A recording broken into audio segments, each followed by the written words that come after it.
Rusty Quill presents The Magnus Archives.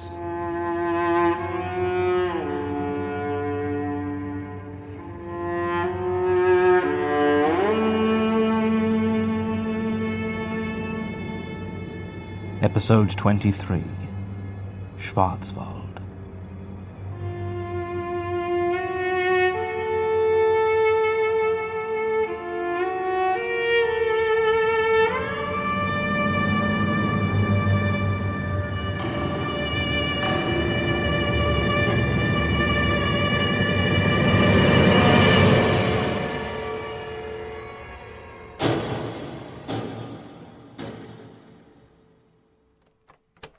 Statement of Ulbrich von Klosen regarding a discovered tomb near his estate in the Black Forest.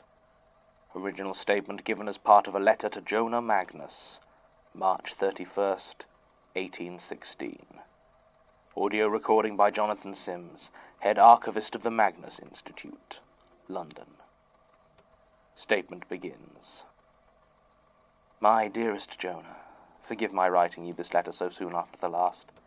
You must think me dreadful for not even giving you a chance at a reply, but I recall that during your visit last spring you mentioned your fascination with the macabre and the strange, and pressed upon me as to whether there were any such lore or legends that I myself were familiar with. Wolfgang writes me that you are acquiring quite the collection, and I feel that I now have something that belongs with it, far more than any of the fairy stories or old maids' tales that I told you before. Put quite simply, I have had a most terrifying encounter. 2 encounters really, I suppose, and I pray to the Lord that I shall have no more, for I honestly believe I should die, from fear if not from violence, were I forced to meet the thing again. I'm sure you must think me the most dreadful bore speaking around the thing so, but I feel that to understand all I must begin my tale some time before the apparition itself appeared, with my travels down to Württemberg. My family has a small estate there, in the heart of the Schwartzwald, what you would call the Black Forest, near a small town by the name of Schramberg. This estate belonged to my brother, Henrik, and when he passed away it descended to my nephew Wilhelm. He was barely in his 14th year when Henrik died, and his mother had passed while birthing him, so myself and Clara have since made every effort to provide him with guidance and such affection as he may have lost. This felt especially keen as we have ourselves been unable to conceive a child, and so we felt it our duty to teach Wilhelm what we would have impressed upon a son of our own. The profligacy of youth is always a danger, and we felt it our duty to help guide him, where we could, along the path of virtue. We needn't have worried ourselves overly. I have never met so sober and prudent a soul as seems to exist within young Wilhelm. Nonetheless, because of this we have remained close with my nephew through the years, despite the distance. When he took ill this last winter, naturally we made arrangements to travel to his home in the Schwarzwald and offer what comfort we could. The journey was difficult, as I suppose is to be expected when traveling in winter, but Wilhelm's condition brooked no delays. At first, the worst we had to contend with, coming from Bavaria, was the lack of provision in the inns where we took lodging, as we were told over and over again how rare guests were this time of year. Still, say what you will about the German Confederation, and I know you certainly have a lot of opinions on that, my friend, but it has made traveling a lot quicker, and I was certainly grateful for that. When we entered Württemberg, however, our way was much harder. The snow fell thicker in the Schwarzwald, compelling us at last to trade the coach for a sleigh. You have never known winter in the Black Forest, have you? I know that you will say you have snows and forests in England, but I have seen what you call forests, and can tell you that there can be no comparison to the Schwarzwald, its trees covered in a dense canopy of untouched snow. There is such a silence there as I have never encountered anywhere else on earth, with every sound seeming to die the moment it touches that soft white blanket of virgin snow. By day it is the most beautiful serenity, this calm stillness. But by night, oh my friend, by night it becomes something altogether else. The quiet of the forest, becomes like the world is holding its breath, waiting to strike. And in those parts where the canopy clears enough that the moon shines down, it casts everything into the most ghostly shades. I lost count of the number of times I swore I saw figures in the shadows, briefly illuminated by the moonlit glow of that frozen land. At one point I even demanded the sleigh be stopped so I could make an examination of the area with a brace of pistols. But of course I found nothing. It was in such a state of mind that we arrived at Wilhelm's estate near Schramberg. We were greeted by Wilhelm's servants and told of their master's condition. The doctor had apparently braved the roads from Schramberg some few days ago and had given what medicine he could. Since then, the servants told us, he had been steadily improving, but was still very weak. I will confess at this news to feeling slightly unnecessary, but upon entering Wilhelm's chamber, the happiness evident upon his face when he saw Clara and myself put all such thoughts to rest. Wilhelm was in recovery, but I had no intention of travelling back through that silent, icy stillness unless absolutely necessary, and Clara agreed. We made plans to winter there with Wilhelm. There was room enough for us, though our chamber was more modest than what we would have been accustomed to. I will admit that I didn't entirely relish the thought of staying in the Schwartzwald until the spring thaw, but of the courses of action we had at our disposal, it was the one I found to be the most agreeable. And so began what was to be a lengthy sojourn near Schramberg, and truly have I never wished more keenly that I had been able to bring my library with me. I had but a few books with me, and Wilhelm, despite his not inconsiderable intelligence, had even fewer. In the end we played a lot of cribbage and listened to Clara play many a tune on the pianoforte. My wife has never had a singular voice, but her skills upon the keys more than make up for it. I myself would often take long walks through the surrounding woods during the early afternoon when the cold was tolerable. Sometimes I would make my way the 2 miles to neighboring Schramberg, but more often I would simply choose a direction and stroll into the trees for as long as my fancy held me, and then simply follow my own trail of footprints back to what was, for the moment, my home. It was on one of these walks, some months into our stay, that I came upon that ancient graveyard.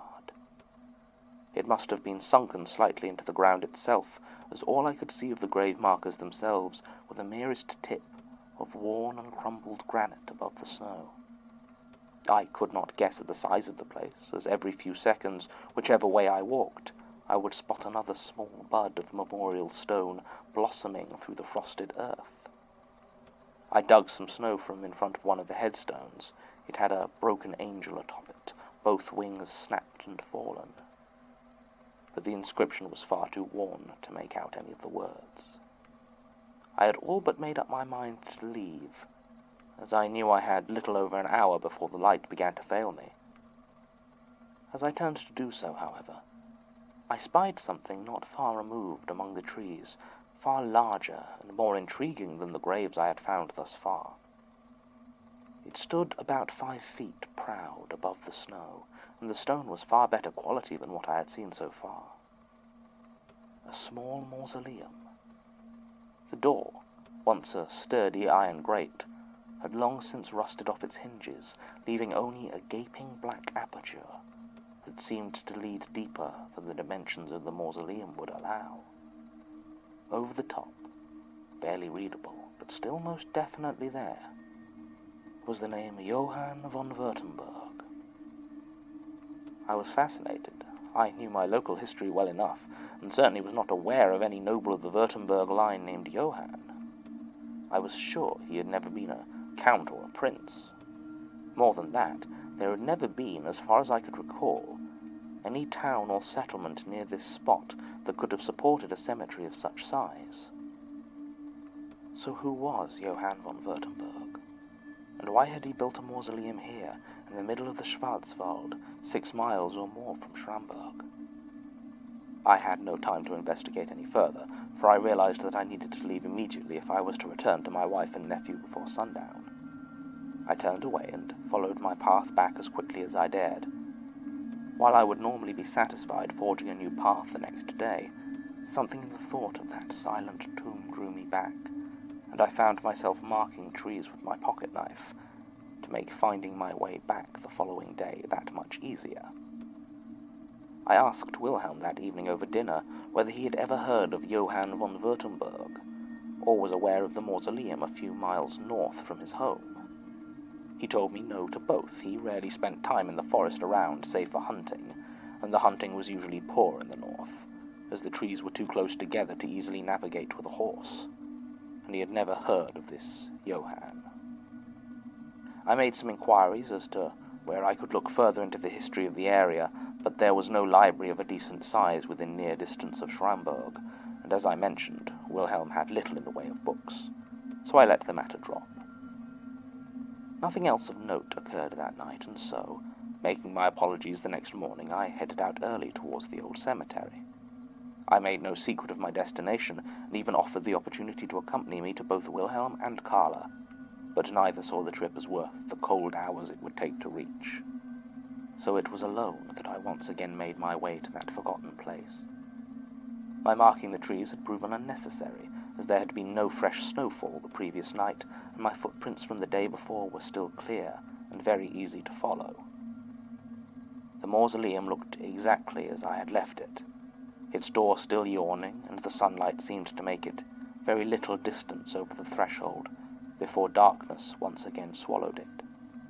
I had foreseen this and packed a lantern for the purpose of exploring the place. I was about to light it when I noticed a figure watching me from the tree line. Perhaps this place was not so forgotten after all. I had heard tales of brigands using places such as this for assignations, and was suddenly glad I had also thought to pack a pistol and shot. I approached the man, but he didn't move to flee. As I got closer, I saw him in more detail. He was short and squat, wearing an old-fashioned black frock coat and knee breeches, though his head was shadowed by a wide-brimmed black hat. By his costume, I assumed him to be an old man, perhaps a groundskeeper for this place, or simply a recluse that lived nearby. When I greeted him, though, the voice that answered held no quiver of age within it. He asked me in low, peasant German whether I was planning to explore the tomb. I said I was, and asked if he was the keeper of the place. He laughed at that, the sharp, guttural exclamation that surprised me, and told me that the crypt I sought was a dangerous place. I asked him what I had to fear from the dead, and he stared at me. I could not see his eyes beneath the brim of his hat, but I could still feel his gaze upon me. He laughed again and told me, "No, sir, you have nothing to fear from the dead." At these words I began to back away, ensuring my hand was on my pistol, not taking my eyes off this strange man until I reached the edge of the mausoleum. Only then did I look down to make sure my lantern was where I left it. And when I returned my gaze to the trees, he was gone. To speak plainly, I was rather shaken by my encounter, and considered turning back and trying my luck another day. But something within me balked at having all my work and preparation be for naught because of a single farmer who couldn't mind his business. I lit my lantern and... Martin, good Lord, man, if you're going to be staying in the archives, at least have the decency to put some trousers on. Oh, God, sorry. Sorry, I didn't think you were in until later. It's not even 7 yet. I've been coming in early in the hopes of leaving this place before dark. Well, it's been a week, and we've seen nothing. Do you really think she's still out there? I have no idea, but I don't intend to take any chances. No, I suppose not. Now, if you'll excuse me... Righto. Statement continues. At first I was confused. Inside appeared to be empty. No monuments or coffins stood inside, and no plaques or sigils adorned the wall. Just a single slab of marble stood in the center, like an altar. At first I thought that perhaps that was where the coffin should have sat, and someone had simply taken it. But as I walked around, I saw what it was concealing. Behind the sharp-angled block was a staircase, descending deep into some unknown subterranean vault. You will scoff at me, Jonah, when next we meet, I am sure of it. You will laugh at my bravado and call me an unthinking adventurer, but the plain fact of it is that I descended those stairs with hardly a qualm. Any fear I might have had was solely focused on the man I had met outside, and I foresaw no danger within the vault itself. So I hoisted my lantern, and I descended the stairs. They were old, of that there is no doubt, but they were not worn, and I would wager that I was the first soul to go down there in at least a century. They descended for some time, until I was quite certain that I was deep within the frozen earth of the Schwartzwald. At last the steps ended in a short corridor, and I could see the bricks that formed the walls and arched ceiling had crumbled and shifted in places, allowing ingress to the thick roots of the trees above, which coiled and splayed across those parts of the passage in most need of repair. After about a minute of walking, the passage opened out into a large chamber. In the center stood another block of marble, almost identical to the one I had seen upstairs. But atop this one was a sealed stone coffin. The name Johann von Württemberg was carved here too, though preserved in much clearer detail without the elements to wear it away. As I gazed at it, I noticed that the wall of the room did not appear to be stone, as the passage or the mausoleum had been. I walked cautiously closer, until my lantern illuminated it clearly. The walls were covered with bookshelves, packed in with such a density that it was impossible to tell if there was a real wall behind them, or if the books themselves formed the only bulwark against the soil. They were, unfortunately, terribly rotten. The centuries had not been kind to them, and as I tried to move one of them, I realized that the damp had, over time, caused them to merge into a single mass of paper and bookcloth. Predictable as this may have been, I still felt the most acute pang of loss. To see such a volume of knowledge, possibly unique in all the world, utterly destroyed, was incredibly painful to me. The actual shelves were formed of the same marble as the two blocks, and seemed to have fared better.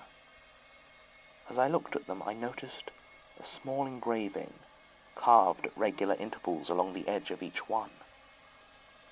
It was a small eye, open and staring. For some reason, it was only at that moment that I began to feel afraid. Of what, I couldn't tell you, but those small eyes filled me with a dread that I have trouble describing to you now. Certainly I backed away from the bookshelves and was all set to depart when my lantern caught on something in the corner of the room. Or, more precisely, two things. The first was a small gold coin that glinted on the floor. The second was a book, perhaps fallen from the shelves long ago. It was in far better condition than the others, perhaps due to where it had lain, and I was able to very carefully open it. I was disappointed to see that it was not written in German or even French or Latin, but appeared to be in Arabic. It seemed to be an illuminated manuscript of sorts, produced by hand and utterly beautiful, though I could not for the life of me have told you what it concerned. I took the book and the coin to study later, and hastily left the vault, the lingering fear making me feel as though some unseen pursuer might come upon me if I hesitated. I drew my pistol as I left the mausoleum, just in case the strange short man from earlier was waiting to accost me. There was no sign of anyone outside in that clear daylight. I hurried back, though I still had many hours before dusk. As I went, I noticed that the snow on the trees was beginning to thaw, and took comfort in the knowledge that Carla and myself would likely be able to return to Closen soon. Wilhelm was fully recovered from his fever, and by the time I was at dinner, all traces of my earlier fear had disappeared, and I was in excellent spirits. I retired afterwards to smoke a pipe or two, and examine my finds at greater length. The book, though beautiful, stubbornly refused to offer up any clues to its contents. With your permission, I'll bring it over for your expert eyes next time I have the pleasure of your company. The coin, on the other hand, was more interesting. On one side it had an engraved profile of a sharp-faced young man with long, flowing hair. Over the top ran the letters JW, and at the bottom was the number 1279. If this was the date the coin was produced, then I don't need to tell you how exciting a find this might be. The other side was blank, save for 3 words, very small and worn, but I could just about read them. They read, "Für die Stille." I was about to retire to bed when one of the serving girls, Hilda, or was it Helga, I forget, asked me for a moment of my time. I obliged, and she said had I been asking about the old graveyard out in the forest. I told her yes, I had, and she paled ever so slightly. She told me that she never went near the place, that no one in the town did. You see, Jonah, apparently there was an old man in Schramberg by the name of Tobias Kohler. He had lived nearly 80 years and told tales of when he was a child, and he and his friends would play a game they called Johann's Steps. It was a game of bravery, where you had to creep down as many steps as you could into the tomb of Johann von Württemberg until you were seen, and then run back out as fast as you could. Tobias would never say who or what you were seen by, and always ignored the question. Well, apparently the parents of these children found out about this game, and one of them, the mother of Tobias's friends Hans Winkler, decided to put an end to it. She stormed into the cemetery, and, seeing Hans entering the museum for his turn, she ran inside after him and down the steps. None of the children saw what happened, but they all heard the scream. They fled back to town, and when they told of what had happened, the town priest, whose name Tobias does not remember, simply nodded, and gathering up 6 strong, though deeply fearful men, they headed out towards the cemetery. None of that party ever spoke of what they saw or found there, but Hans went to live with the Becker family out on their small farm. No one played Johann's Steps again, and the cemetery was once again left deserted. The only other thing Tobias remembered was that he had once heard a great-uncle refer to Johann von Württemberg as Ulrich's bastard, which, if the date on the coin was correct, may be referring to Ulrich I or Ulrich II, but either way, that place's history must stretch back almost 600 years. But now I feel I have talked around it long enough. I could fill a dozen more pages with preamble and research, yet none of that is why I have written to you as I have. No. I am writing to you to describe what I saw the last night I stayed at Wilhelm's, the event that led to my and Carla leaving a week earlier than we had planned. It was 3 days after I had heard Tobias's story that it happened. I had packed the coin and the book away in a fit of superstition and had decided to take a short stroll as the sun was setting. It was beautiful. The crimsons of the darkening sky danced upon what snow was left, staining it the deepest red. I walked around the house, smoking my pipe, until I came upon the tracks I had left when heading towards the old graveyard. As the snow melted, it had formed my footprints into packed dirt and ice that almost seemed to glow in the waning daylight. I gazed at them and froze. I had made 2 trips to the mausoleum that winter, and sure enough there were 2 stark sets of footprints heading north.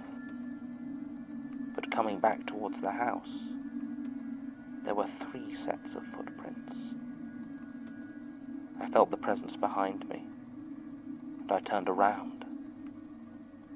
It was the man from the cemetery. His wide-brimmed hat was removed, and he stared at me. His head was completely bald, and his eyes were missing.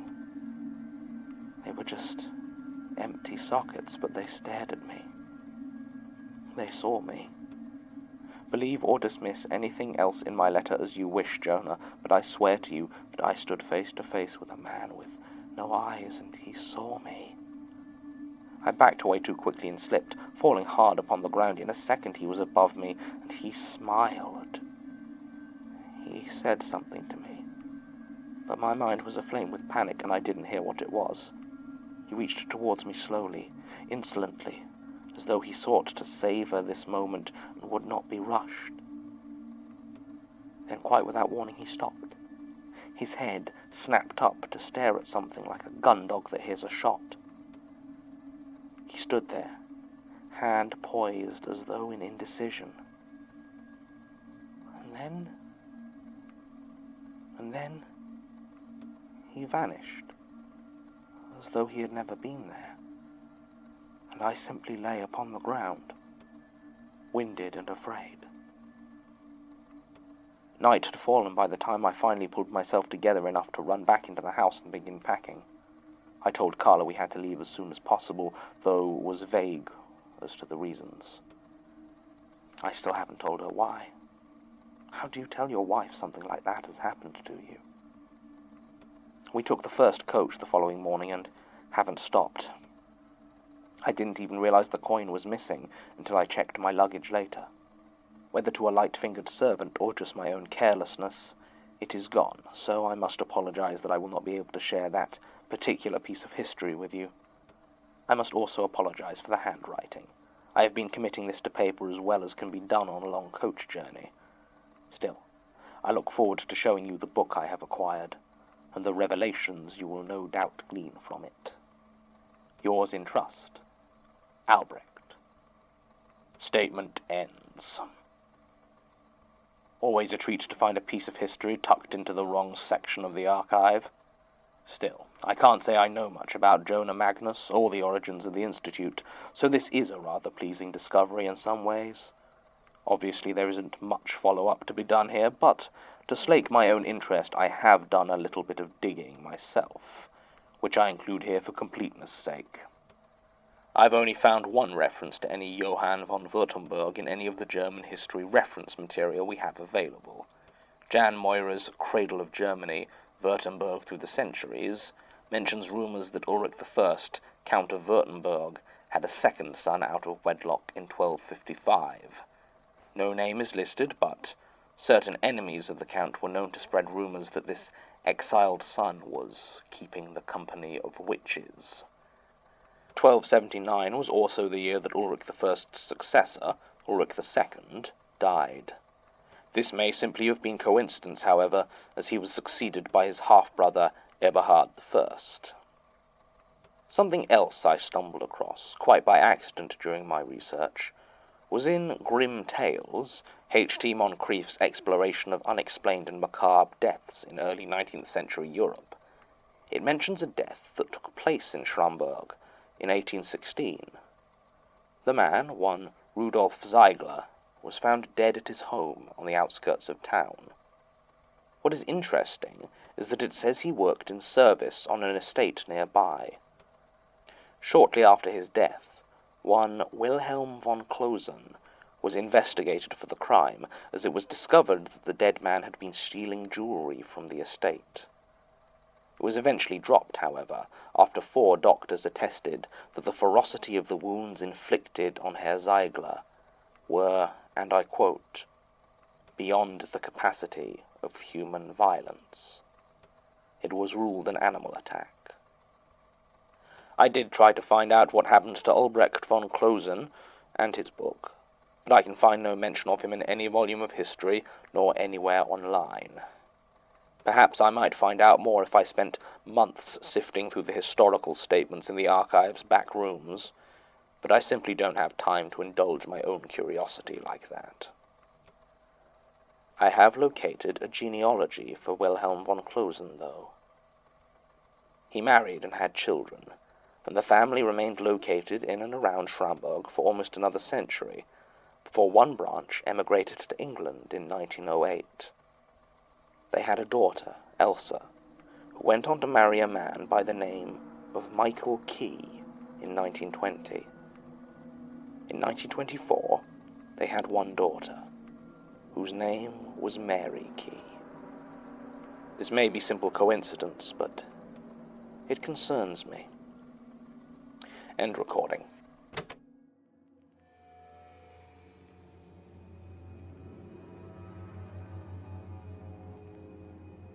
The Magnus Archives is a podcast distributed by rustyquill.com and licensed under a Creative Commons Attribution Non-Commercial Share-alike International License. Today's episode was written and performed by Jonathan Sims. It was produced by Alexander J. Newell, Mike LeBeau, and Murray Porter, and directed by Alexander J. Newell. To comment on episodes, make donations, and view links, images, videos, and show notes, visit rustyquill.com. Rate and review us on iTunes, visit us on Facebook, tweet us on Twitter @The Rusty Quill, or email us at mail@rustyquill.com. Thanks for listening.